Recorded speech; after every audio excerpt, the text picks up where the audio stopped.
बिस्मिल्लाहिर्रहमानिर्रहीम। नाजरीन, पाकिस्तान किसान टीवी ਦੇ ਨਾਲ ਮੈਂ ਤੁਹਾਡਾ ਮੇਜ਼ਬਾਨ ਮੀਆਂ ਤਸਵਰ ਇਜਾਜ਼। ਦੋਸਤੋ, ਅੱਜ ਅਸੀਂ ਗੱਲ ਕਰਨੀ ਹੈ ਮੂੰਜੀ ਦੀ ਫਸਲ ਦੇ ਉੱਤੇ ਸ਼ੀਥ ਬਲਾਈਟ ਇੱਕ ਬਿਮਾਰੀ ਹੈ। ਸ਼ੀਥ ਬਲਾਈਟ ਦੇ ਉੱਤੇ ਅਸੀਂ ਗੱਲ ਕਰਨੀ ਹੈ। ਸਭ ਤੋਂ ਪਹਿਲੇ ਸ਼ੀਥ ਬਲਾਈਟ ਦੀਆਂ ਜਿਹੜੀਆਂ ਅਲਾਮਾਤ ਨੇ ਉਹਨਾਂ ਨੂੰ ਦੇਖੋ। ਪਹਿਲੇ ਤੁਹਾਨੂੰ ਮੈਂ ਦਿਖਾਣਾ ਹੈ ਕਿਸੇ ਹਮਸਾਏ ਦੀ ਫਸਲ ਹੈ ਹਾਈਬ੍ਰਿਡ ਦੀ, ਇਹਦੇ ਉੱਤੇ ਸ਼ੀਥ ਬਲਾਈਟ ਆਈ ਹੈ। ਇਧਰ ਆਪ ਦਿਖਾ। ਸ਼ੀਥ ਬਲਾਈਟ ਦੀਆਂ ਪਹਿਲੇ ਜਰਨਲ ਵੇਖਣ ਦੇ ਵਿੱਚ ਅਲਾਮਾਤ ਕੀ ਹੁੰਦੀਆਂ ਨੇ कि तुहाडा जिहड़ा पौधा ना थल्लों सुरख होया होएगा, तकरीबन ब्राउन या रंग दा होएगा, और बाहर वाला जिहड़ा ना ए शीथ इहनूं कहंदे ने, बाहर वाला थल्लों मुढ़ दे बाहर वाले पत्ते जिहड़े ना वो गले सड़े जे होणगे जिस तरह ए ने। ठीक है ना। ये शीथ बलाइट दा इहनूं अटैक होया और इहदे नाल कई जिहड़े बूटे ने वो अनसक्सैसफुल हो जाणगे। जिवें ए टिलर निकल रहा सी अनसक्सैसफुल हो गया, वो बीमारी की वजह तो उहदे ते अटैक आ गया तो वो खत्म हो गया। इसे तरह यह अलामत है, तुसी पूरी फसल दे विच देख सकते हो। हुण गल यह कि शीथ बलाइट जिहड़ी इहदी जैनवन अलामत ने वो भी मैं तुहानूं दस देना। यह जिहड़ा हिस्सा ना, यह जिहड़ा हिस्सा इहनूं असीं शीथ कहने आ। यह पत्ते दा जिहड़ा यह हिस्सा जिहड़ा तने दे गिरद लिपटिया हुंदा है ना, यह हिस्सा इहनूं असीं शीथ कहने आ। इहदे उत्ते जदों भी एक फंगस है राइजोकोटोनिया सुलानी उहनूं कहंदे ने, राइजोकोटोनिया सुलानी, जदों उहदा अटैक हुंदा है ना ते फिर इहदे उत्ते मुख्तलिफ धब्बे बन जांदे ने। जिस तरह यह ब्राउन जिहा रंग दे धब्बे बन जांदे, जेहड़े साइडां तो घेरे जिहड़े हुंदे ने ना वो इररेगुलर हुंदे ने, यानी बराबर नहीं हुंदे। तकरीबन अख जी दी शेप दे ये घेरे हुंदे ने जेहड़े इस शीथ दे उत्ते बनदे ने।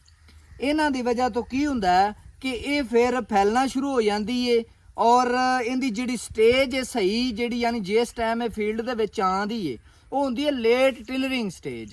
यानी जिस टाइम टिलर एंड हो चुके हुंदे, तकरीबन कोई 38-40 दिन दे उत्ते ज़्यादातर इहदा अटैक हुंदा है। और ये आंदी कित्थों है?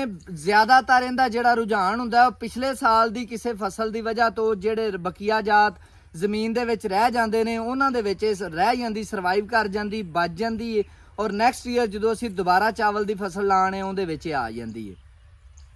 ਔਰ ਇਹਦੀ ਵਜ੍ਹਾ ਤੋਂ ਨੁਕਸਾਨ ਤਕਰੀਬਨ ਇਹ ਜਿਹੜਾ ਨਾ ਕਿਸੇ ਫਸਲ ਦਾ ਅਗਰ ਬਹੁਤ ਜ਼ਿਆਦਾ ਹੈਵੀ ਅਟੈਕ ਹੋ ਜਾਵੇ ਤੇ 50% ਤੱਕ ਫਸਲ ਦਾ ਨੁਕਸਾਨ ਕਰ ਦਿੰਦੀ ਹੈ। ਉਹਨੇ ਨੁਕਸਾਨ ਕਿਸ ਤਰੀਕੇ ਨਾਲ ਕਰਦੀ ਹੈ? ਪਹਿਲੇ ਤਾਂ ਇਹ ਥੱਲੇ ਵਾਲੇ ਪੱਤੇ, ਜਿਸ ਤਰ੍ਹਾਂ ਤੁਹਾਨੂੰ ਵੀਡੀਓ ਦੇ ਵਿੱਚ ਦਿਖਾਇਆ, ਥੱਲੇ ਵਾਲੇ ਪੱਤੇ कई नवे टिलर नूं भी ये खत्म कर देंदी है, थल्ले वाले पत्ते नूं पीले करके खत्म बेजान कर देंदी है। और बाद औकात ये भी हुंदा है, इहदे च फिलहाल इस फील्ड च कोई पौधा नज़र आंदा तो तुहानूं दिखाने आ। बाद औकात ये भी हुंदा है कि मुंजर जिहड़ा हुंदा है शीथ बलाइट दा मुड़ दे उत्ते इन्ना अटैक हो चुकिया हुंदा है कि मुंजर निकल आंदा है, लेकिन जिहड़ा ना वो प्रॉपर दाने नहीं लैंदा, वो बस फोक या सफेद या रंग दा सड़िया या जिहड़ा ना जिस तरह खाली दाने खड़े रहिंदे ने, जिन्हों असीं कह लो खाली मुंजर कह दिंदे आ आम ज़बान च, वो मसला भी हो जाता है। उस तो बाद ये जिहड़ी शीथ बलाइट है बाद औकात आम जिहड़ी बैक्टीरियल बलाइट है उनके लिए भी राह हंवार कर देंदी है। यानी शीथ बलाइट का अगर बहुत ज़्यादा अटैक हो जाए तो बैक्टीरियल बलाइट का आने का भी खतरा होंदा है।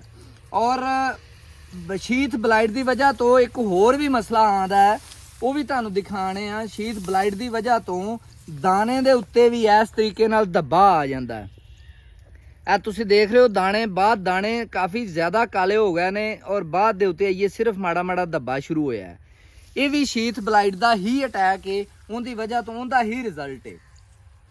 हुण गल यह कि शीथ बलाइट नूं असीं कंट्रोल किवें करना है? ये जिहड़ियां चंद एक बीमारियां शीथ बलाइट, बैक्टीरियल बलाइट और ब्लास्ट, ये 3-4 बीमारियां जिहड़ियां ना इन्हां दीयां खसूसियात काफ़ी हद तक मिलदियां जुलदियां हुंदियां ने।